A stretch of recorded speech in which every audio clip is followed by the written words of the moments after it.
Recognized for 3 minutes.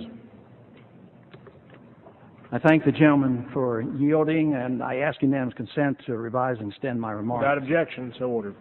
Mr. Speaker, I rise in support of the rule. I rise also in support of the Sessions Amendment, but I also would like to take this time to make a few comments about why I will be voting against the bill. With the utmost sincerity and the deep conviction, I am quite confident that this bill, if you vote for it, you will be voting for a national ID card. And I know some will argue against that, and they say this is voluntary, but it really can't be voluntary. If a state opts out, nobody's going to accept their driver's license. So this is not voluntary.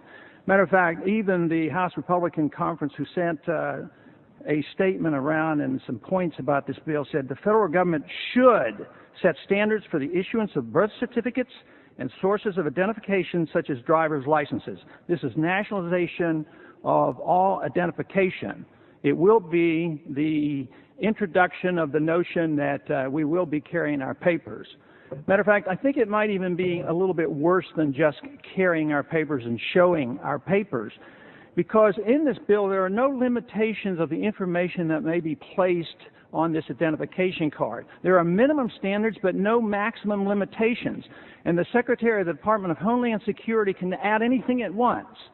So if they would like to put on there the fact that you belong to a pro-gun group, it may well appear on your national ID card, because there may be an administration someday that might like to have that information. But there's no limitations as far as biometrics.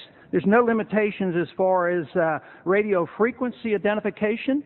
That technology is already available and being used on our passports, which means that you don't have to show your papers. All you have to do is walk by somebody that has a radio frequency ability to read your passport or read your driver's license. And there's no limitation as to what they can put on these documents. And this bill also allows the definition of terrorism to be redefined. There is no limitations. And you know, in many ways, I understand how well-intentioned this is, but to me it's sort of like the gun issue. Conservatives always know that you don't register guns. That is just terrible, because the criminals won't register their guns.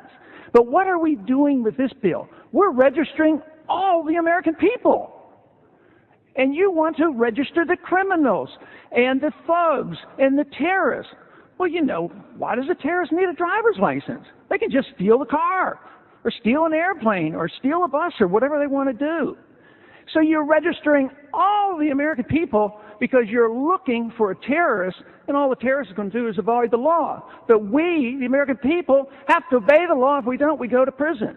So I rise in strong objection to this bill, and I hope that there will be a few that will oppose H.R. 418. Thank you. Time has expired.